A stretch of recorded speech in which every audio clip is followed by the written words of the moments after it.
Christian, nice guys. Let's keep it real. Nice guys don't lose women slowly. They hand them over. Yet a lot of Christian men have no idea they're doing it. You say, it's fine when it's not. You fake smile when she flakes again. And you don't speak your mind so you don't scare her off. You call it emotional maturity. You call it being a good guy. But every time you do it, you feel her respect and attraction drop.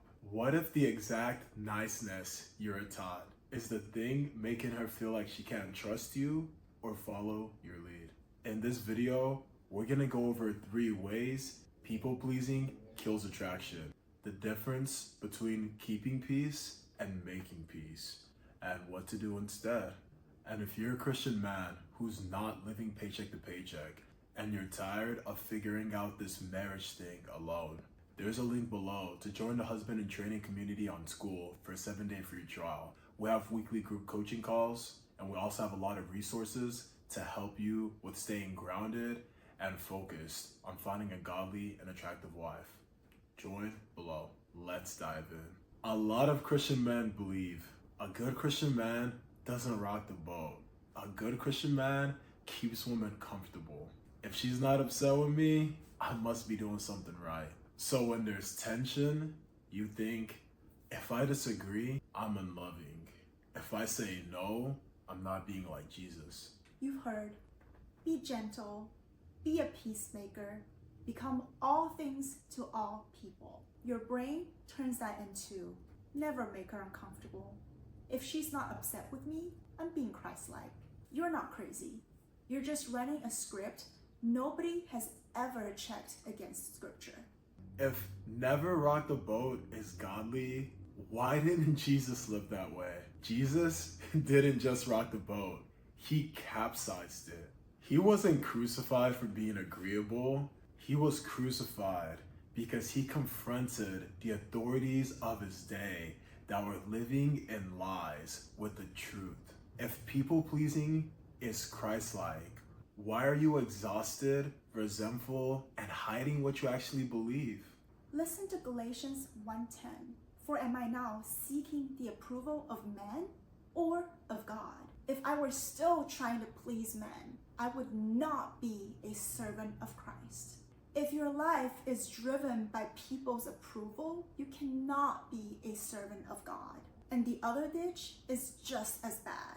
Some guys grab Galatians 1:10 like a permission slip to be harsh. I don't care what people think, I just tell the truth. That's not boldness. That's insecurity cosplaying as courage. That's ego and fear hiding behind a Bible verse. Jesus loved people enough to care how they were being impacted.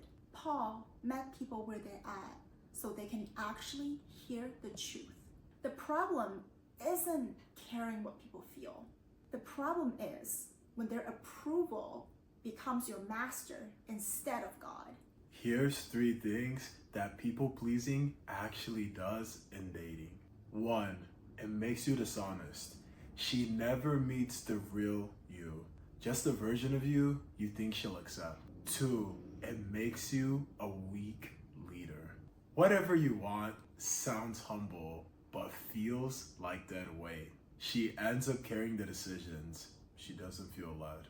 3, makes you fragile. 1 delayed text and your nervous system is panicking. Her approval feels like oxygen. Her disappointment feels like death. So your brain scrambles. Fix it. Apologize. Change your opinion. Just don't lose her. Nice guys don't lose women slowly. They hand them over with every lie of omission, every boundary they refuse to set, every time they choose comfort over the truth. When Anna and I first started dating, my niceness was the problem. I held back what I needed to say, fake smiled through things I wasn't okay with, and avoided hard conversations to keep things good. She started leading. She started running the show. I slipped into a feminine role in my own relationship before I knew it. Twice, we almost stopped seeing each other. Not because there was an interest, but because she couldn't trust a man who wouldn't be honest and stand firm. When you refuse to lead, you don't protect the relationship. You erode it until either she's gone or stuck with a man she doesn't respect. So what changed? He had to decide. Stay quiet to keep the peace while I slowly lose respect, or start speaking up and making peace. Keeping peace is hiding conflict and hoping it goes away. Making peace is having the honest conversation, even if it costs you something. We know couples who were married 10, 18 years, who suddenly divorced. From the outside, it looked random.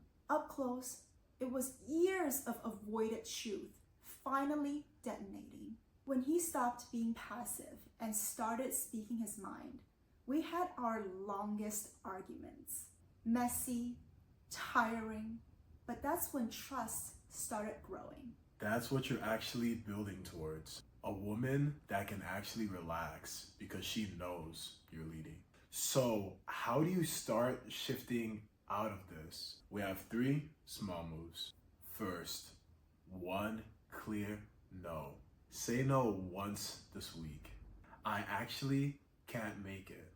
Or I'd rather do X than Y. Teach your body. Saying no doesn't kill me. Second, 1 honest conversation with a woman. I'm dating for marriage, not casually. Or I'm not okay with last minute cancellations. No anger, no emoji band-aid, just clarity. 3, once a day, reset with Galatians 1:10. Lord, I refuse to be controlled by people's approval. Make me a servant of Christ in how I date.